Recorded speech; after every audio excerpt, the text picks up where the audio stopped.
In July of 2024, defendant Jerel was charged with 2 counts of trespassing in the 14A District Court in Ann Arbor, Michigan. He was arraigned on July 24th, and on August 7th, his case was scheduled for a pre-trial conference before Judge Cedric Simpson in the 14A District Court. Good afternoon, Assistant Public Defender Lauren Perny on behalf of Mr. Jerel. Please state your name.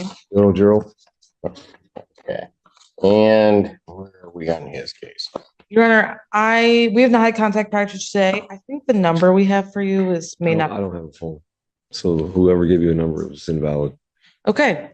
So I'll need to figure out a way to get in touch with him so we can go over the case together.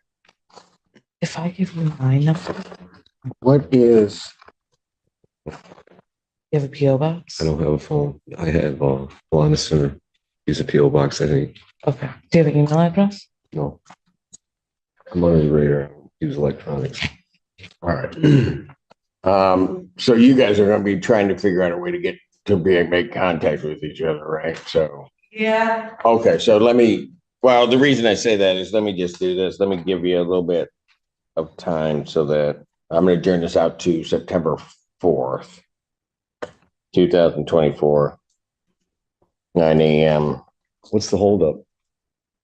Oh. It's trespassing. Pardon? I don't understand what the holdup is. It's trespassing. What do you mean what the holdup is? This is it's an arraignment, right? Or a preliminary exam? No.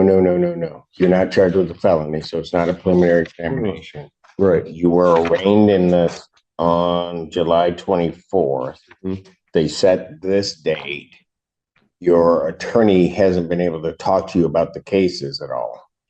Okay. So I'm trying to I can set it for 2 weeks out. Yeah. But the problem, I'm tired of the state. I'm ready to leave this state as soon as possible. It's trespassing.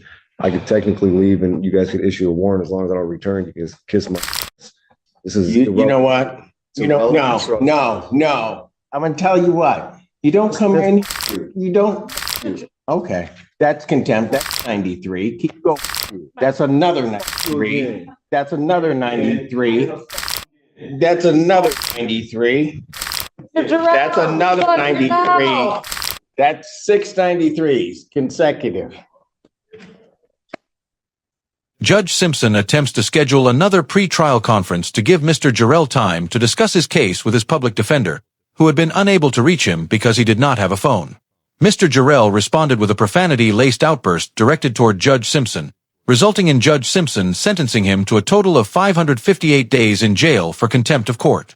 Under Section 600(1701) of the Michigan compiled laws, judges have the authority to punish disorderly, contemptuous, or insolent behavior that directly tends to interrupt court proceedings or impair the respect due to the court's authority when the conduct occurs while court is in session in the immediate view and presence of the judge. Likewise, Section 600(1711) permits judges to issue such punishment quote-unquote summarily when the contempt is committed in the immediate view and presence of the court, meaning the punishment may be imposed immediately without separate proceedings being required. Mr. Jerel's actions fit squarely within the type of contempt that judges can punish immediately. Section 600(1715) of the compiled laws sets the maximum punishment for contempt at 93 days imprisonment or a fine of $7,500. Accordingly, Judge Simpson sentenced Mr. Jerel to the maximum sentence for 6 different acts of contempt, adding up to 558 days. Shortly after Mr. Jerel's outburst, his counsel filed a motion to obtain a modification of the contempt sanction, and a hearing was scheduled on August 13, 2024. During this hearing, Mr. Jerel's counsel sought to reduce Mr. Jerel's sentence for his contempt of court. Court does call the cases of the people versus Jerel. Ron Brown appearing on behalf of Jerel, Your Honor. Good afternoon, Your Honor. Jerel. Defense counsel has filed an emergency motion to attempt to purge the contempt in this matter. You have. And I first give the floor to my client. Pardon? Giving my client the floor. Your Honor, there's no excuse for what I done, man. I lost my composure and I directed my frustrations at you. I apologize for being disrespectful to you and your court and wasting time, the people. Hopefully you accept my apology and reconsideration of the time you've sentenced me to. Thank you. Your Honor, we have referred him to our aimed social work division to help him work through and some of the personal issues that he's going through that culminated in his outburst in court.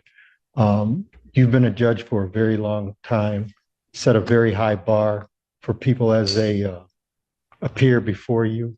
I think we communicate differently. Some people, even though it's socially inappropriate, use profanity, and profanity can be used as an attention getter. And I think it got the court's attention, but he's in need of service. Oh, he did. He's in need of services, Your Honor. He's in need of services, and we're trying to sort through a plan to present to the court. If you would accept his humble apology to help him move the cases forward. Anything from the people? Well, Your Honor, we were all present for it. I had a chance to review the video. It's actually worse than what the court noted in the record. I'm sure the court's has seen the video, but it was worse than what the court noted. I will leave it to the discretion of the court, but if there's going to be a modification or change of the sentence imposed by the court, I would certainly like there to be a plan in place for Mr. Jerel. Mr. Jerel, what was going on with you? Well, there's a lot of issues that I'm under currently. One, I'm unemployed. I can't obtain a driver's license. Without those, it's hard to provide for yourself. The charges, once we get into it, you'll see that they're frivolous charges. They should have never been brought to the court's attention. They're minute trespassings that aren't even trespassing. I used an easement for one, and the other one should have been dismissed. Just frustrations, man. There's no excuse for what I've done. You wanted an in-depth look. I shared some things. I mean, it falls on me, man. No, it does. He realizes that this case, many other people are watching, and how the court handles it. We're hopeful that others won't use this as an example to act out as well. Well, but from the very beginning, the one thing that, as Mr. Brown correctly points out, I've been doing this a minute. And, Mr. Jerel, you were in my court, and I watched you because you were sitting in the back. And you were sort of a dichotomy of things for me. Because as you sat back in the back of the courtroom, you sat there very respectful. You had your ball cap on.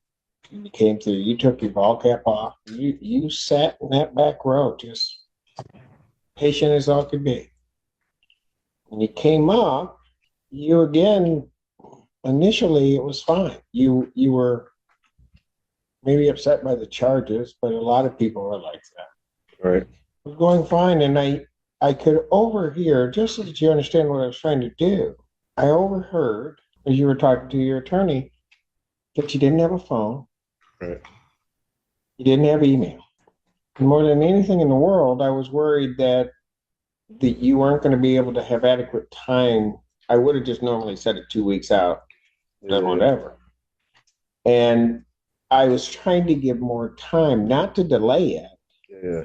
but to try to make sure that if you had to get in touch with Ms. Perrony by letter, you guys had to do that or do whatever, Yeah. See, I was thinking that about the other. there be time for that to happen. And that seemed to aggravate you, but I think, when I look at it, you were aggravated because you thought the system was kind of dragging out. Good. But I was doing that for your benefit. My apologies. I'm again misunderstood. And so then when you wanted me to, then you wanted it done sooner. So then I said, okay, I'll move. I just said, well, move up to date. I didn't know it wasn't going to be helpful for you, but what the heck?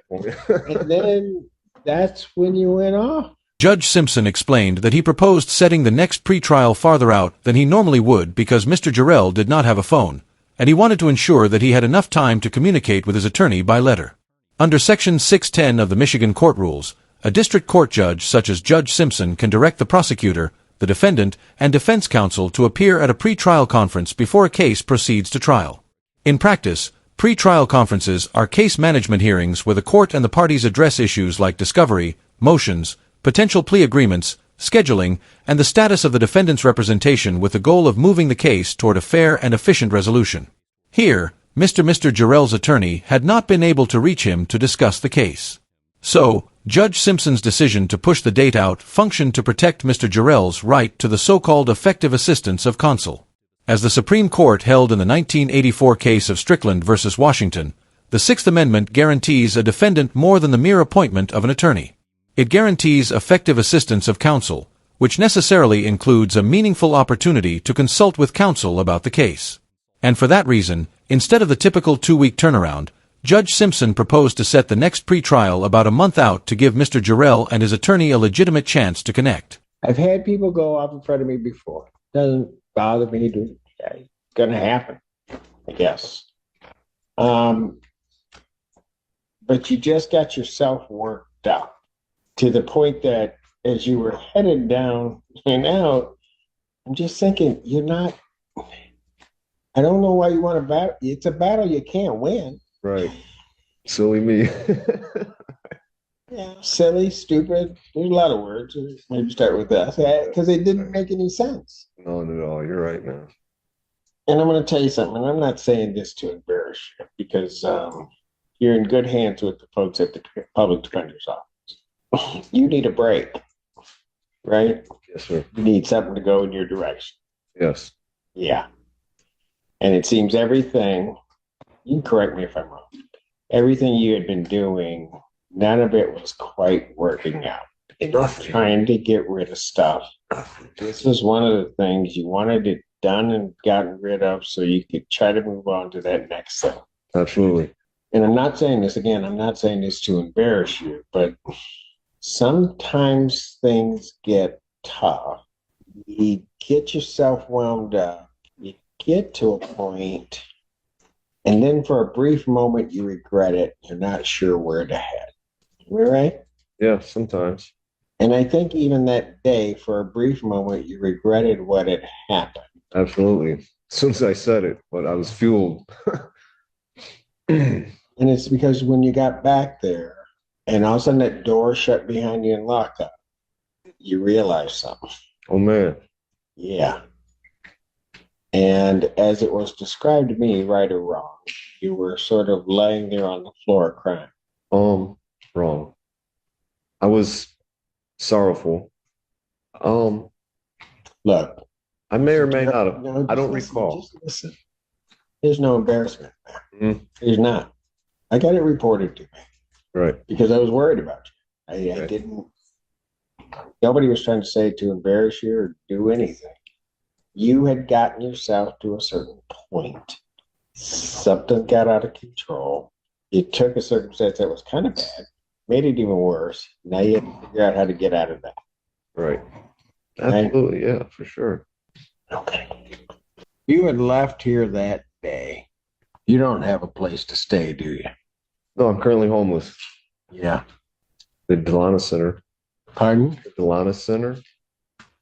But are you there most of the time? They have a waiting list period. Yeah. So as long as you continue to check in, I think they do a triage. To know that you're interested in a room there. They'll continue to screen you, and when one comes available, they'll offer it for housing. Until then, you sleep wherever you can, couches, wherever, tents, bridges, parks. As long as the cops don't push you along. So the reality is you didn't have a place to go, right? Oh no, I don't have a place to go. No. All right. Judge, he's even sleeping. Pardon? He was sleep deprived. He's sleeping it. He's got a roof over his probably head. was sleep deprived a little bit too. Man, I couldn't stop falling asleep. Did you notice that? Couldn't, man. I just thought it was my relaxing voice and personality. Mr. Jerel, and actually today, you look a whole lot better than you did that day. Thank you. I feel better too. Before you came in, when was the last time you ate? I ate probably the day before. So you hadn't eaten that whole day. No. I actually went to eat, but I didn't have enough time to jump on the bus and come back, so I skipped it. I think What I do may have you- had some donuts for breakfast, though. I Okay. think I may have. What do you think I would do with you after what you did? And you can do anything you want with me, Your Honor. Oh, I know I can. What I would like you to do for me is to let me go, and we'll have continued scheduling of the September 4th date. And you'll see that I've told you the truth about the charges that are pending. They'll probably even get thrown out by then. Pardon? Once the prosecutor reviews them, they should probably get thrown out. Well, probably you're about to try to make another mistake. And that is you're trying to practice law, even though it's about your case and you don't have a law degree. Why don't you leave it to the experts that are around you? And Yeah. sounds good. I think he's suggesting that you suspend or hang it over his head. The contempt, if Okay, not was that resentment? purge, Your Honor. I can't just let you walk away from it. What you did is, so that you understand, this really isn't about you or me. It's about you, Yeah. but it isn't about me. You can say all those things you want, but the one thing in the past 25 years, I will tell you, I do not let people just disrespect this institution and walk away. Right. It won't happen with me, and I'm sure Mr. Brown has told you that. I just don't. Okay. I understand, however, and balance that against sort of where you are and what you're trying to do. So we're currently set for September 4th at 9 a.m. What I'm going to do regarding the contempt, I'm going to work it this way. I will grant to a certain extent the motion, and I'm going to reformulate the 558 days that you talked yourself into. And when you're back there thinking, think about this, how you took a case with a maximum 30-day sentence and parlayed that to 558 days. Right. Oh, goodness. So what I'm going to do is take the 558 days. I will indicate defendant is to serve 93. I will give him credit for the 6 that he's been in and suspend at this time the balance. Thank you. When we come back, so it's down to 93 now. When we come back on the 4th, I'll consider whatever else I might do regarding that sentence. Thank you, Your Honor. Whether or not you serve the rest of it is going to be dependent upon your behavior, how you come into court. Judge Simpson told Mr. Jerel that he was reducing the contempt sentence to 93 days, which, as we discussed earlier in this episode, is the maximum penalty for a single instance of contempt. He then credited Mr. Jerel with the 6 days that he had already served since he had been jailed from the moment that he was held in contempt at the prior hearing. Judge Simpson also stated that he would suspend the remaining 87 days contingent on Mr. Darrell's behavior for the rest of the proceedings in his criminal case. When a court suspends a sentence, it imposes the sentence but holds some or all of it in abeyance, meaning the defendant does not have to serve the suspended portion unless a specified condition is violated. In other words, Judge Simpson reserved the authority to reimpose that jail time if Mr. Jerel engaged in further contemptuous conduct in future proceedings, but he did not require Mr. Jerel to return to jail at that time. Mr. Jerel failed to appear for the rescheduled pretrial on September 4, 2024. He then failed to appear again on October 18th, and court records reflect that a bench warrant was issued that same day. Mr. Jerel did not return to court until October 14th, 2025, after he was apprehended on the warrant. Ultimately, both trespassing charges against Mr. Jerel were dismissed in December of 2025. This episode underscores how quickly an ordinary misdemeanor pretrial can escalate into a far more serious loss of liberty. A courtroom is a highly structured environment with non-negotiable expectations for decorum. And contempt exists because the court must be able to conduct proceedings without intimidation, disruption, or open defiance. When Mr. Jerel's frustration boiled over, the posture of the case changed almost immediately. In the span of a brief exchange, the focus shifted from the underlying allegations to Mr. Jerel's conduct in court, and that conduct exposed him to more than a year of jail time. Judge Simpson's later decision to revisit the contempt sanction highlights a related point. Contempt is a powerful tool designed to maintain order and preserve the court's ability to administer justice fairly, not to impose punishment for its own sake. by reducing the sentence to the statutory maximum for a single contempt finding, crediting time already served, and suspending the remainder contingent on future conduct, Judge Simpson recalibrated the sanction to fit its proper purpose. This decision demonstrated that he would not allow the institution of the court to be openly disrespected and that he would impose real consequences when that line was crossed, but that he also recognized that further incarceration was not necessarily required to restore order and move the case forward. Let us know if there is a case or courtroom interaction that you'd like us to explore in the comments down below. Thank you for watching, and don't forget to like and subscribe so that we can help foster a more informed society.